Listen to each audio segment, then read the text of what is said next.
daawadayaal halkani waa dunida TV qodobada aad ku daawan doontaan warkaanana waxaa qayb ka ah ra'iisul wasaare Roble oo markii ugu horeysay jeediyay khudbad u muuqata inuu sharaxan yahay xilka madaxweynaha Soomaaliya xildhibaanada golaha shacabka ee baarlamaanka Soomaaliya ee ka soo jeeda gobolada waqooyi cos u dirsaday liiska dowladda Mareykanka ay doonayso inay xayiraada ku sii rogto oo si horudhac loo ogaaday iyo shakhsiyaad caan oo kamid ah madaxweynaha galmudug Axmed Cabdi Kaariyo Qoorqoor oo boob iyo bahdil ku sameeyay beesha Xasan Sheekh Maxamuud iyo walaac xoogan oo laga muujiyay habdhaqanka Axmed Cabdi Kaariyo Qoorqoor iyo dowladda federaalka Soomaaliya oo sheegtay inay guulo wax ku ool ka gaarto arrimaha deen cafinta xilli bangiga adduunka uu ku gootiyay inuu joojin doono taageerada uu siiyo Soomaaliya qodobadaas iyo qodobo kale oo daasoon ayaynu ku faaqidi doonaa warka dunida TV ee diyaar garooba aynu ka horreynaa ra'iisul wasaare Maxamed Xuseen Roble ayaa casho sharaf u sameeyay habeenkii xalay xildhibaanada ka soo jeeda gobolada waqooyi ee dhawaan lagu doortay magaalada Muqdisho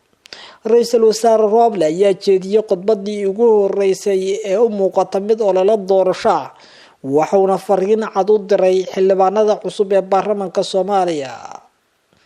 ra'iisul wasaare Maxamed Xuseen Roble ayaa waxa uu casho sharafta u sameeyay kadib khudbad u jeediyay xildhibaanada ku matalaya gobolada waqooyi baarlamaanka golaha shacabka labadiisa laba maalin ka hor ayay markii magaalada Muqdisho lagu soo gabagabeeyay kuraasta golaha shacabka ee gobolada waqooyi ra'iisul wasaare Maxamed Xuseen Roble oo habeenkii xalay khudbad u jeediyay xildhibaanadan oo intooda badan soo xaadireen gaarayana 57 mudane ayaa sheegay in ay dowladda federaalka Soomaaliya xilligan ku jirto xaalada halis marka loo eego meesha uu dalku marayo ra'iisul wasaare Roble waxa uu sheegay in xildhibaanada gobolada waqooyi loo baahan yahay inay midoobaan oo ay dalka badbaadiyaan waxa uu sheegay in looga baahan yahay inay sameystaan kudlad u gaar ah taas oo ay dalku ku badbaadinayaan oo ay doonayaan in ay ku badbaadiyaan codkooda si ay u doortaan musharax dalka badbaadi kara ra'iisul wasaare Roble ayaa u muuqday dhinaca kale inuu weerar ku qaaday madaxweyne Farmaajo iyo la taliyaashiisa dhinaca doorashooyinka waxa uu sheegay in haddii lacag fara badan la keeno isla markaasna la kugu goodiyo in la soo saartay loo baahan yahay in sanduuqa aad ku saxdaan dalka oo aad horumarkiisa iyo dowladnimada ka fakartaan waxa uu sheegay in lacag walba oo la siiyo aysan ka leexin karin wadada aad u baahan tihiin taas oo aan dalka la badbaadiyo waxa uu sheegay in codayntu ay tahay mid qarsoodiya loona baahan yahay in qof walba uu aado halka uu isleeyahay dalka waa lagu badbaadi karaa iyadoo laga gudbayo dadka uu sheegay in hore u soo fashilmaan Roble ayaa sheegay hadal u muuqday inuu musharax u yahay xilka madaxweynaha Soomaaliya ama inuu rajo ka qabo hoggaanka sare ee dalka waxa uu sheegay baarlamaanka gobolada waqooyi inuu uga baahan yahay inay kala shaqeeyaan matalaada gobolka Banaadir dabcan inay kala shaqeeyaan matalaada gobolka Banaadir xildhibaanada gobolada waqooyi ayaa la garanay ra'iisul wasaare Roble waxa uu kala jeedo maadaama uusan musharax uusan hore u shaacin balse wararka qaar ayaa sheegaya in Roble haddii ay iskugu aadaan arrimaha uu isla damacsan yahay ee ku aadan doorashooyinka xildhibaanada asagoo wada hadal kula jira dhowr dowlad goboleed ay suurtagal tahay inuu shaaciyo inuu musharax u yahay xilka madaxweynaha Soomaaliya hadalka ku saabsan in xildhibaanada gobolada waqooyi uu uga baahan yahay inay kala shaqeeyaan matalaada gobolka Banaadir ayaa dad badan u arkaan in Roble uu rajo weyn ka leeyahay siyaasadda Soomaaliya dhanka kale ra'iisul wasaare Roble oo u muuqday inuu dardaaran culus u jeedinayo xildhibaanada golaha shacabka ee baarlamaanka Soomaaliya ayaa yiri xildhibaan walba waxa looga baahan yahay inuu danta qaranka u heliyo asagoo dooranaya guddoon iyo madaxweyne uu ku qanacsan yahay oo dalka samata bixi kara waxaad arkaysaan cid walba oo dalkan xil ka soo qabatay sida ugu fashilmeen iyo sida u hogaamiyeen kuwa soo socdana waa dareemi kartaan adinkoo doorasaya fadlan doorta qof ku qanacsan tihiin anigu malihi doorta balse waa inaad doorataan qofka adinku aad doonaysaan taasoo ka dhigan inuu macaasagu ku jiro liiska musharaxiinta xilka madaxweynaha Soomaaliya tani waxa ay fariin u diraysaa dhammaan ololayaasha doorashooyinka waxaana muuqda in siyaasiyiin cusub ay maalmaha soo aadan ku soo biiri doonaan ololaha doorashada haddii ay kusii socoto sida iminka ay wax yihiin. ra-iisul wasaare Roble ayaa dagaal adag kula jira filla Soomaaliya wuxuuna hawada ku hayaa kursiga Fahad Yaasiin kaas oo la sheegay inay farmaajo dhabarjab weyn ku tahay. Sida ogaatay dunida TV Mareykanku wuxuu 26 bishaan dhamaadkeeda uu shaaci doonaa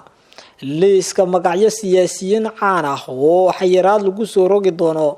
Mareykanku waxa uu dhaqan gelinayaa xeerka socdaalka dalkiisa kaas oo fiisaha dalku galka looga joojinayo laguna xayirayo madaxda iyo siyaasiyiinta Soomaalida ee loo arko inay dhibaato ku yihiin xasiloonida Soomaaliya ayna ku lug leeyihiin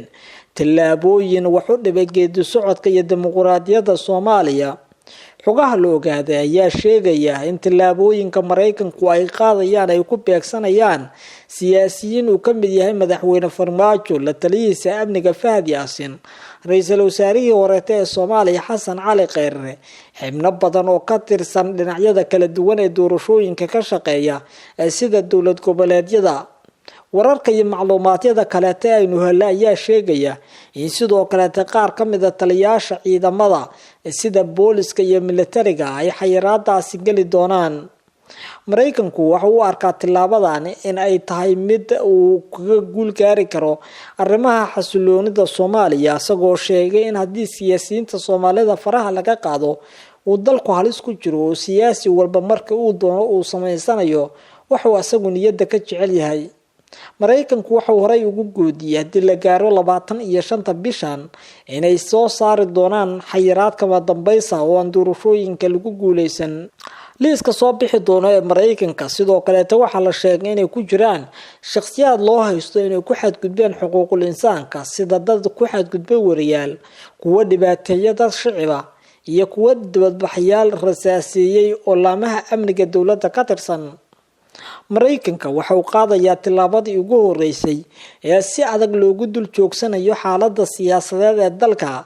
siyaasiyiinta Soomaalidana lagu cabsi gelinayo. doorashada Soomaaliya oo ahayd in la soo gabagabeeyo xildhibaanada golaha shacabka doorashadooda 25 bishan Febraayo waxay u muuqataa inay guul dareysatay. ilaa iyo haatan waxaa la soo doortay 170 halka wali ay dhiman yihiin 105 mudane, taas oo ka dhigan in ay wali jiraan xildhibaano badan oo harsan oo aysan sahlanayn si loo soo gabagabeeyo. fadeexad iyo fashil weyn ayaa madaxweynaha Galmudug dul hoggaanaysa kadib markuu Xasan Sheekh Maxamuud uu beegsaday beeshiisa. Xasan Sheekh Maxamuud ayaa la sheegay inuu kala kulmay madaxweyne Axmed Cabdi Kaariyo Qoorqoor bahdilaada iyo in uu guud ahaanba ka hor istaagay rabitaanka beeshiisa in xildhibaanada ka soo baxaya Dhuusamareeb ay noqdaan kuwo tala ku leh. madaxweyne Axmed Cabdi Kaariyo Qoorqoor ayaa la sheegay inuu kala saari waayay siyaasadda madaxweyne Xasan Sheekh Maxamuud kala dhaxaysa iyo midda beesha Wacaysle. kuraastii dhammaan ay ku lahaayeen golaha shacabka iyo aqalka sare ee afarta ah waxaa la sheegay in dhammaantood uu qorsheeyay in Fahad Yaasiin uu qaato 3 kursi ayuuna hore ugu boobay, midka kale u dambeeyana 25 bishan Febraayo ayaa lagu dooran doonaa Dhuusamareeb,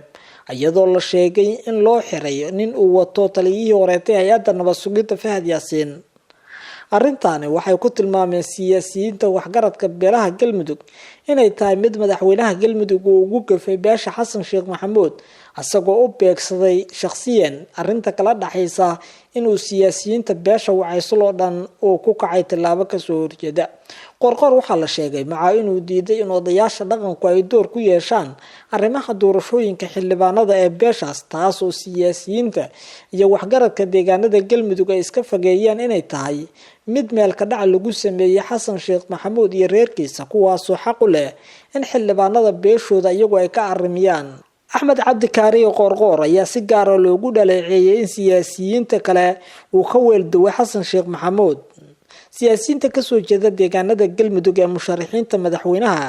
ninka seeta beeshiisa xildhibaanadiisa waxaa la sheegay in isagu tala ku leeyahay. tusaale ra-iisul wasaarihii hore ee Soomaaliya Xasan Cali Kheyre waxa uu tusaale iyo sidoo kale dadaal xoogan bageliyay xubnaha baarlamaanka golaha shacabka iyo aqalka sare ay ku yeelanayaan beesha mursade ee uu ka soo jeedo. madaxweyne Farmaajo waxa waqti iyo juhdi geliyay oo loo daayay inuu soo saarto dhammaan xildhibaanada beeshiisa aqalka sare iyo aqalka hooseba. cabdikariin xuseen guleed cabdiraxmaan cabdishakuur warsame iyo siyaasiyiinta la reerka qoorqoorba waxaa la sheegay in loo daayay kuraastooda way iyaga iyo reerkooda maamulanayaan balse arrinta fadeexada iyo ceebta ugu weynaa ee qoorqoor duluganaysa ayaa sababta keentay in xasan sheekh iyo reerkiisa uu si gaar ah u beegsaday warkaad ka daawanayseen dunida TV waa intaa sidaas iyo nabadgelyo